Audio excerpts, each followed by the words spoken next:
Hey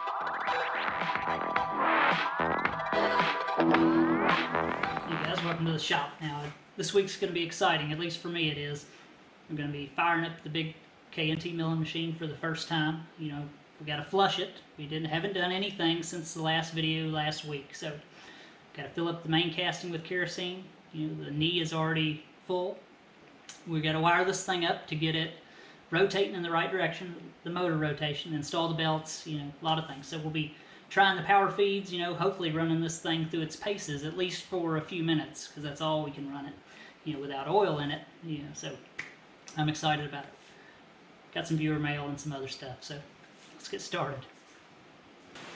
Alright, so I need to confirm motor rotation on this thing. I've got it wired in to the phase converter and the motor starter off the shaper, simply because the motor starter on this thing, I'm not for sure about it yet. I got to try it out. But I do know that everything works from that unit, so we're wired in with a big cable running over there. So my wife is going to go hit the button. We'll watch the motor to make sure it's rotating in the right direction without the belts on it. Luckily, my third belt showed up today, and my oil, which I was pleasantly surprised. It shouldn't have been here supposedly for another week, so I think I've got pretty much everything I need. Still a lot to do, but I'm glad that it arrived. So, will you please go hit the button and we'll watch this. Alright, so we basically got a 50-50 chance of this working or not, or going in the right direction. We want a counterclockwise rotation. I got it written, or I got an arrow drawn on the pulley, so that should give us the correct one. Alright, Noel, try it.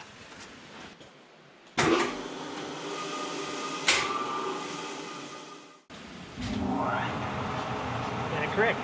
First shot. You know, my luck, usually it's the other way around, so that's good. Alright, turn it off. Sweet. So I gotta crank this big bolt here that will pick the motor up on its pivot and allow me to get the belts on it. At least I hope.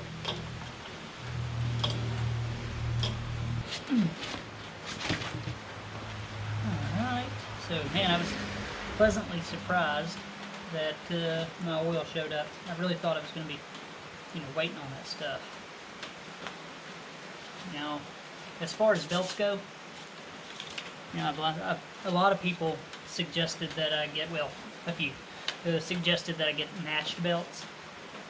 But for this machine, you know, this isn't running a high-speed grinding spindle or anything like that, and the price difference is, you know, quite a bit. These are already, you know, $16 a piece. These are Gates belts. They are B68. And I've seen where you can get like 3 belts that are connected together, which I thought was pretty neat. But whatever, we just got singles and non-matched. Should be fine.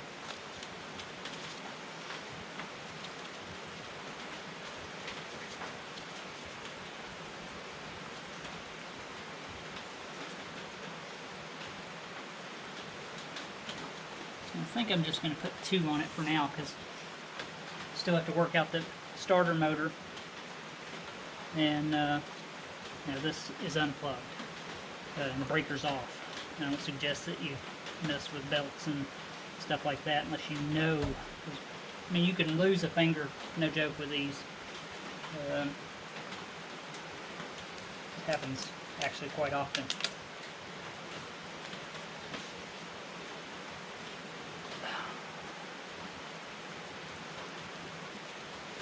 Yeah, so I think I'm just going to get 2, because put 2 on it, because like I said, I still have to get the motor starter worked out, and that will involve messing with the wiring and stuff. But I guess I can take note and probably get it figured out just to be safe. Might as well put them all on. Forget what I just said. It'll make a bit of difference.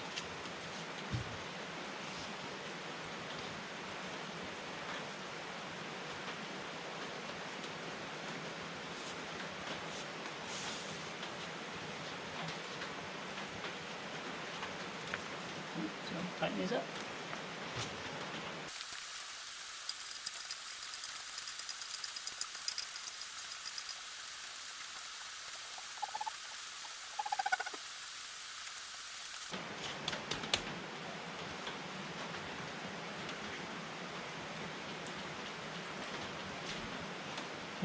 right now, I just have to run this down and that'll lock it as far as its pressure.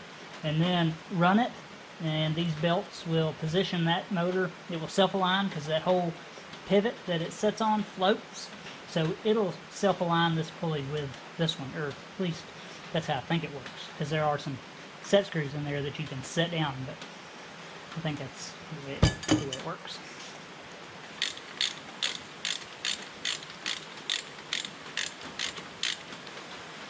That's good for test run.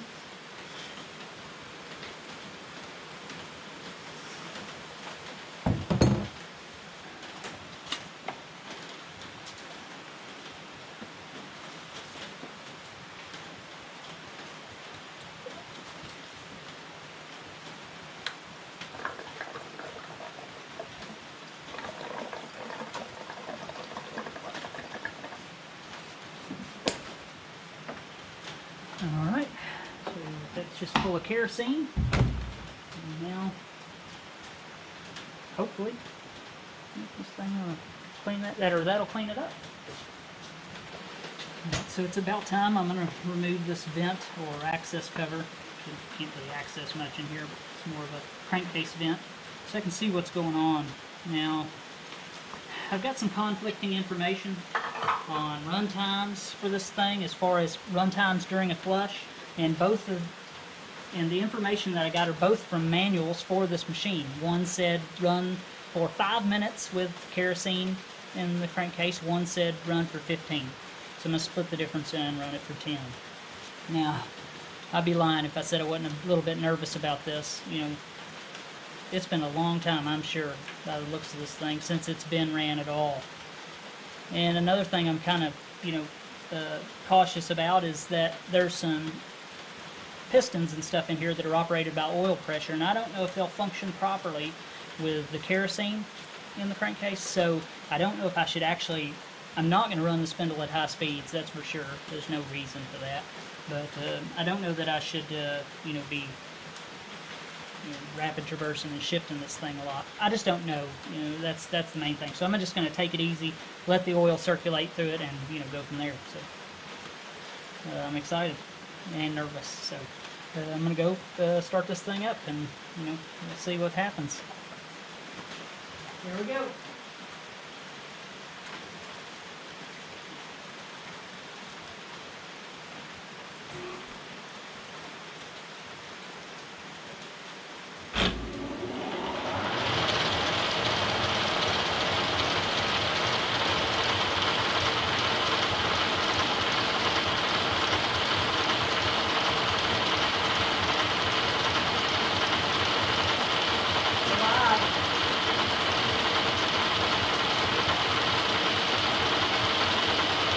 Oil is flowing. Let me show you. And the spindle's not on. You see that? So she's pumping oil.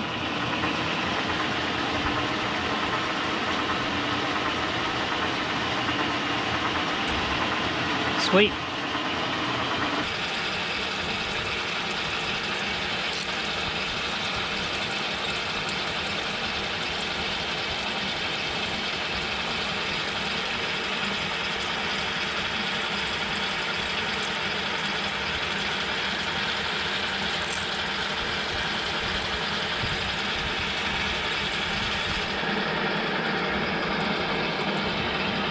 So I'm going to pull the clutch for the first time. I got the spindle in its lowest speed.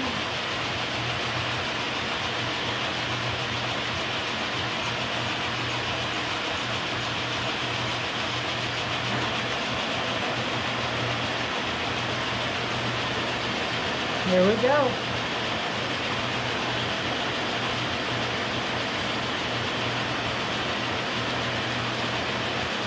First time in a long time.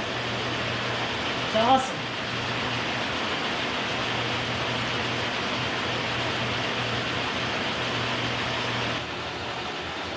Alright, so let's try we're in 10.5 inches per minute.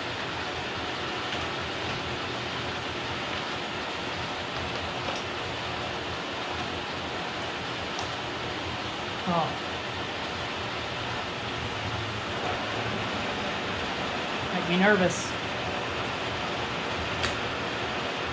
Okay. The table's moving back. And forward. Let's try side to side.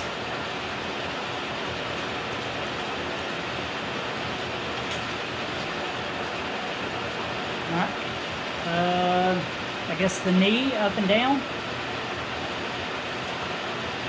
Down. And it works. Change speed.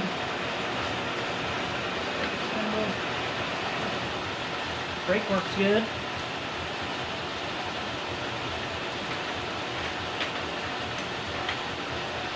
It's 15 inches per minute. Gauge the spindle. He's going down. And up. That's good.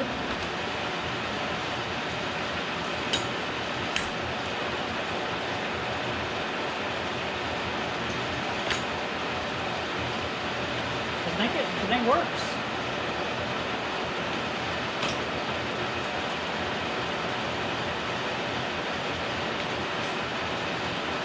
I wonder, rapid traverse?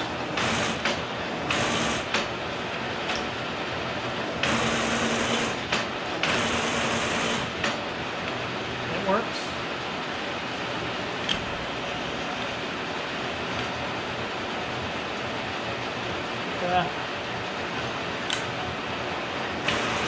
Oh wow, and that's nice. Okay, I'm gonna have to shut this thing down. I think I've ran it enough. Awesome. I had to start it back up. I forgot to try the most notorious traverse on it, and that's the table up and down. Or the knee.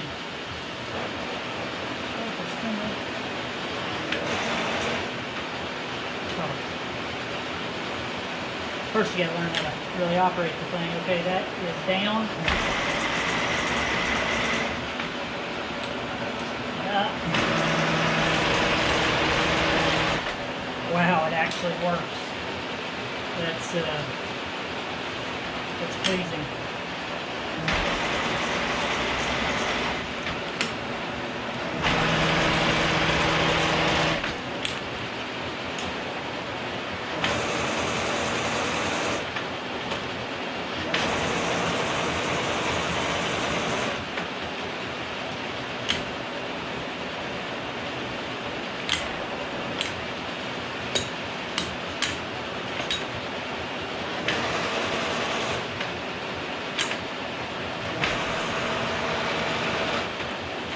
Nice.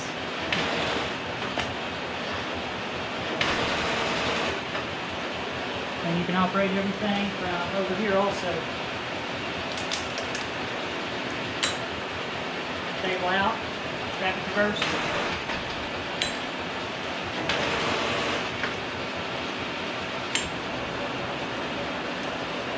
Table up. Table down.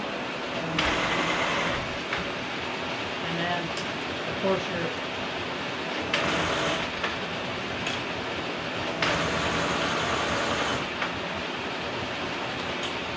sweet. Man, I'm happy about that. It's nice.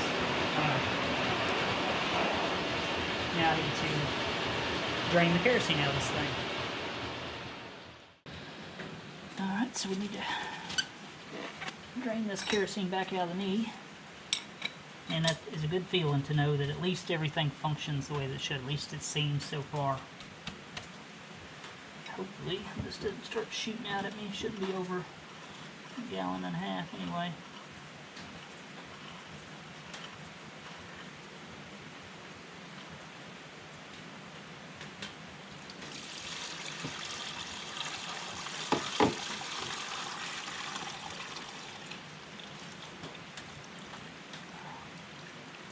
Well, it definitely pulled some goo out of there, that's for sure. This stuff sat in there for several days too, so it's good. filter stayed clean. But I mean, it could have flushed it out pretty good, pulling it out of there, but you know, looks pretty good still. So we'll let this drain, and you know, I'll fill this knee back up with oil. I still got to seal this cover. I had it off just to look in there, and it was leaking a bit. So, all right, good.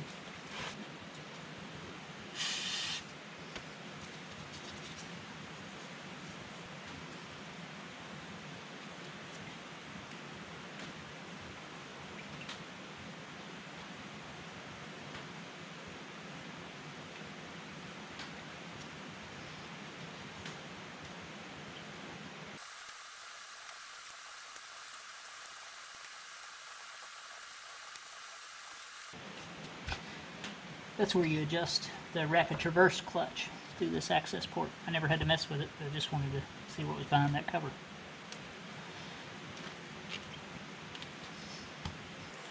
Right, so I'm draining this thing. You know, I want to drain it while it's still agitated. That way I get the most of the debris out of it that I can. But I should have definitely put a... This is the drain for the main casting. I should have put a valve on this thing, because it's tough to drain it out, you know, and not get it everywhere. So we'll get this drained out, and then we'll start putting some oil in this thing. I'm excited about that. Alright, so for oil, the manual on this thing calls for a mobile DTE heavy medium, you know, bearing circulating oil. Now, you know, the manual that I have on this machine is old. Obviously, they still make this stuff, so I just bought what they recommend. So that's what we're going to be putting back in it, and everything's flushed and ready to go. I'm really amazed at how well the flush did as far as cleaning this thing out. You know, I expected it to pull out some, but it's done a really good job. Even what I drained out of the main casting, you know, and I had cleaned that stuff prior to installing it. Still got a lot of goo out of it. And if you have one of these machines, or really any machine, you know, look into flushing it, because especially if it's old. You know. And with a circulating system where the oil gets churned heavy, you know, it mixes with oxygen and stuff and breaks down over time. These machines sweat, moisture gets into the oil, it gets churned, turns to sludge and stuff, just like what we've seen in this machine. So, not a bad idea to flush them. I did that on my shaper also. You know, that was before YouTube, before I was on YouTube anyway.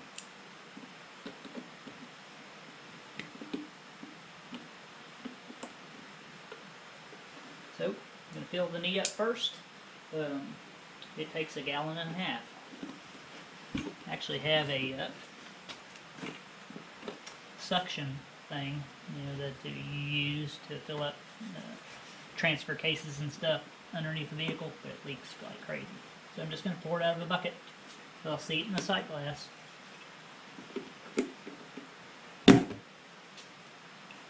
They don't give this stuff away. I was amazed at how expensive it was.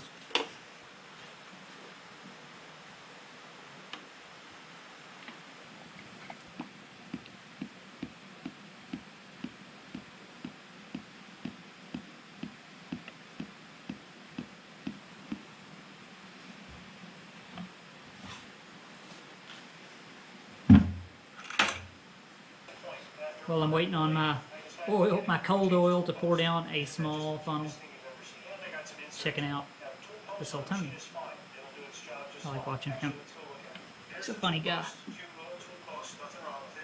I could drop in any tool I like, adjust the height. This old Tony's got the same lock the tool in place, tool post on his little lathe that I got on mine. Back at the same height. Again, it's purely convenience. It's coincidence. With, again, 4 tool holders, also import.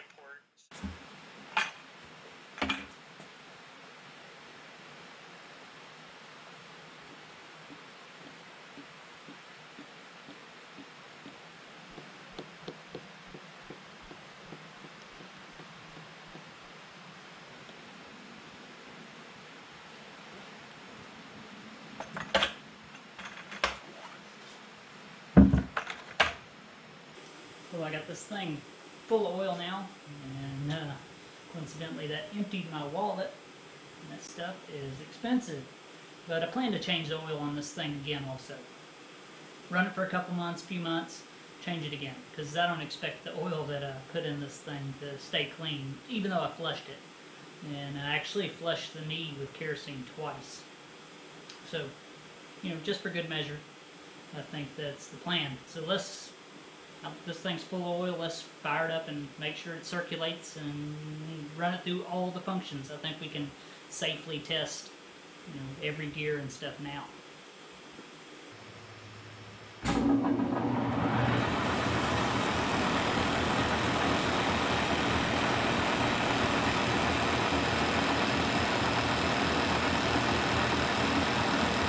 It's good, it's flowing.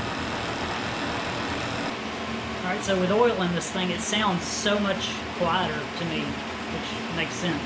But let's run through the gears on this thing, the spindle speeds. And I've already ran up to 61. There's no reason, we already watched it go slow when we was flushing this thing.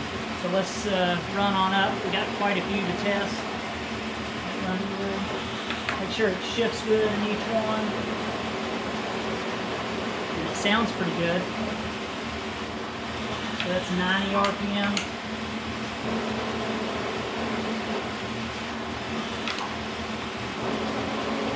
110.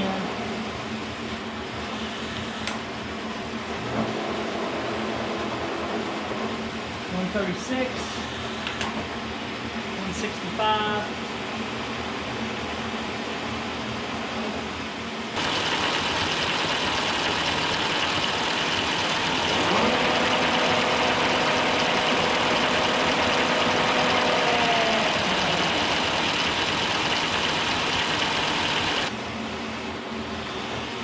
815.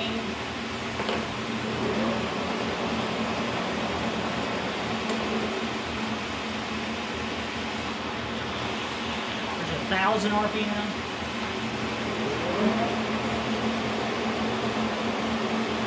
It sounds good. I'm actually really happy about that. But it felt good when I just running it by hand. 1,220.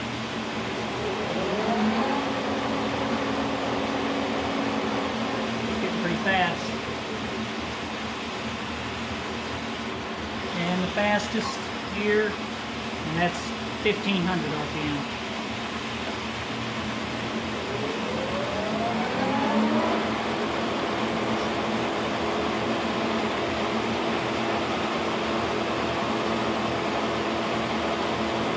Feels good. I'm happy about that.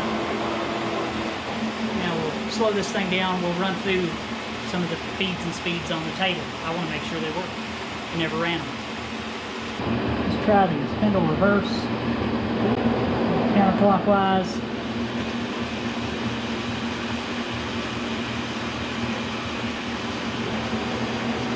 And clockwise.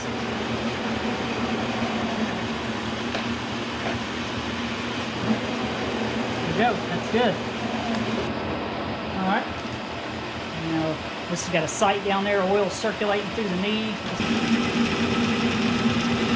And it seems to be flowing good. And still pretty clean, so that's a good sign. Rapid reverse. We already tried this with the flush, so that's good. We know that works. Try it everywhere.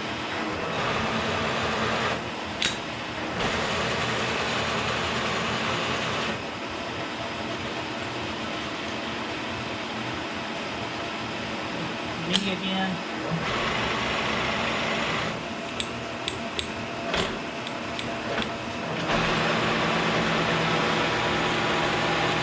And that's awesome that it works. You just never know.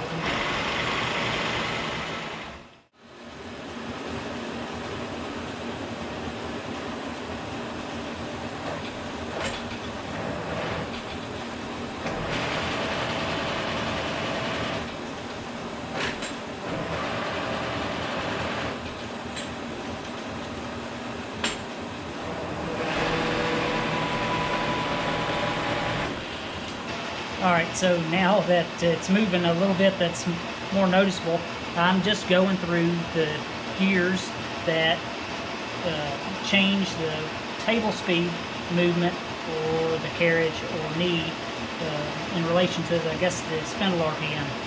And this is in inches per minute, so I'm getting up to where I'm at 4.5 inches, or 4.25 inches per minute. You can see the table is moving. And I'm just stopping the spindle, trying every gear. So far, so good. They all have sounded good so far. And I'm assuming that if it'll move the table one way, it'll move it the other. You know, we're just trying to make sure that this is transmitting power like it should, and we're not losing any gears.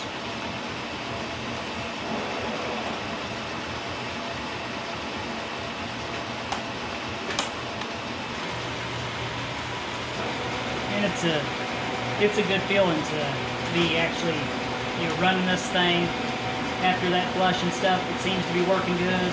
Automatic stops work like they should. I mean, haven't run into anything so far that hasn't worked like I think that it should. I've went through all the gears on this thing. You know, they're pretty basic. Some of the slower ones are, you know, so slow they're like watching paint dry. You gotta bump the spindle sometimes to get it to engage, but I don't think there's anything uncommon about that. So I'm happy with this thing. Side controls work the way that they should. Maybe next week we'll get to make some chips. You know, still don't have a vise for this thing yet, but maybe we can bolt something to the table. Put my gear on here to drive the big vertical attachment. You know, some of you guys probably may not even, you know, remember that, but this machine actually come with the vertical milling attachment, which is a big bonus. So maybe next week, you know, we can stick an end mill up in that thing and make some chips. You know, we'll see. But I got some viewer mail. I want to talk about this a little more, and you know, then we'll call it quits. I'm running out of time. That's nice, man. I'm happy about that. All right, so I got some really amazing viewer mail the last couple of weeks, and this stuff here was brought to me by Larry. I'll put his name up here. I can't pronounce his last name. I'll leave that for you to decipher. But a super nice guy. He had contacted me a while back, said he was going to be in the area and wanted to drop off some tooling. So he stopped by, spent about an hour with me. You know, we talked shop, and he brought me some great stuff. He brought me 3 1.25-inch arbors, 1.5 inches. These have sleeves on them, which are nice because I didn't have any of the sleeves.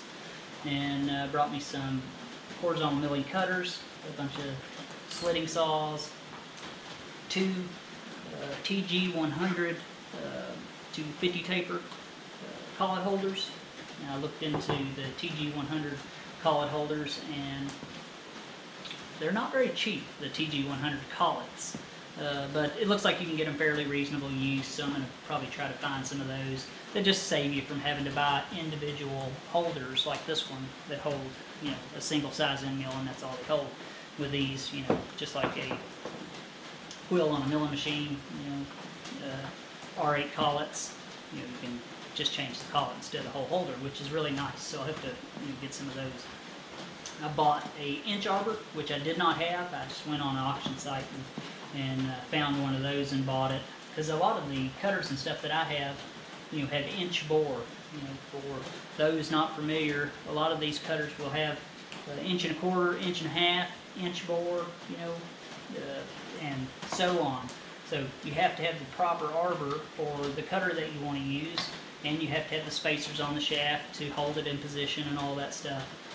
So anybody who deals with these old machines knows that, you know, it's not the machine that's usually hard to get. It is the tooling that it takes the longest to acquire and usually costs you the most money. So a gift like this is definitely appreciated. It will save me a lot of time hunting tooling and a lot of money. So this stuff is not always cheap. Sometimes you can get the cutters for, you know, a couple bucks a piece, but you know, these run anywhere from $50 to $200 a piece. So a super nice gift that's definitely appreciated. He also brought me a bunch of files and a bunch of rags, which I appreciate more than you probably realize. I went through a ton of rags on that machine, He said that these come from a dairy farm. They're like microfiber rags, kind of, just really heavy. The kind that you get dirty and launder, so those will last a long time. So I really appreciate that. Thank you, Larry. You know, you're welcome back anytime. I really enjoyed the visit, and I really appreciate the gift, so thank you. Let me show you a couple other things I got. Alright, so a friend of mine over on Instagram, Andy Hunter, here's his Instagram handle if you want to go check him out, contacted me and said, you know, I've got an old collet closer that I'll send your way if you're interested. And I said, you know, sure. It takes a, you know, it's L1 spindle nose. This is the cover anyway for a L1, and this just slides up into the spindle bore, into the Morse taper, and adapts it to 5C collet, and then you have a hand actuated closer here. Now all this stuff, it doesn't fit my lathe, it's the wrong taper, but all the components are here pretty much to adapt this to my big lathe. So I look to do that in the future. I think that it'd make a really good project. You know, this thing needs a little work. It's not in the best of condition, but you know, it doesn't really matter. It needs going over anyway, and it will have to be adapted. So, you know, look for that maybe. I think that would be a fun project to, you know, retrofit this thing to my big lathe. So, thank you, Andy. I really appreciate it. So go check him out on Instagram. That was a really, really nice gift.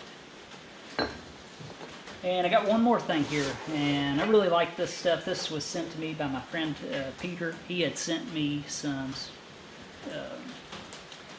chucking reamers, a big box of them a while back that I've been using for the last, you know, couple months. Maybe probably more than that, probably more like 6 months. But he contacted me and said that he got some stuff in an old toolbox that he didn't want and was wondering if I would be interested in it. And I said, sure. He mentioned that the drills were kind of rough and stuff. These are Morse taper shank drills, and that I possibly may need to regrind them. But to be honest, I think they just set around, you know, forever. I don't believe that they've ever been really used. So maybe a good project to regrind these in the future. They may work as is. I'm not sure. They're just drills, so it really doesn't make much difference as long as they work. Sent me a really old Starrett box, and inside of this box is some really neat tools. This is some really old stuff. A set of 1 to 2 internal mics. These are Brown and Sharp. They have a date on them. The patent date is January 29th, 1907, so over 100 years old. Yeah, pretty neat. A set of verniers that have a name on them that says Joe DePace, and this box is also signed by Joe DePace, so that was pretty neat. These are Brown and Sharp, and this is a number 6 tapered pin reamer that he sent. You know, it was in the box also. So I really appreciate that. That was a great gift. I mean, look at that box, man. That is awesome. I mean, you kind of got to like this kind of stuff to see the beauty in that, but I think that is an awesome box. It's probably been through a couple people's hands, to be honest, and probably took part in making a living for some guy who, you know, who knows. And a set of lumpkin radius gauges. These are number 77A, and this is 77B. These were in kind of rough shape. They just had some surface rust and stuff on them, but I went ahead and cleaned them up. I showed these on my Instagram. They're pretty nice now, well in usable condition.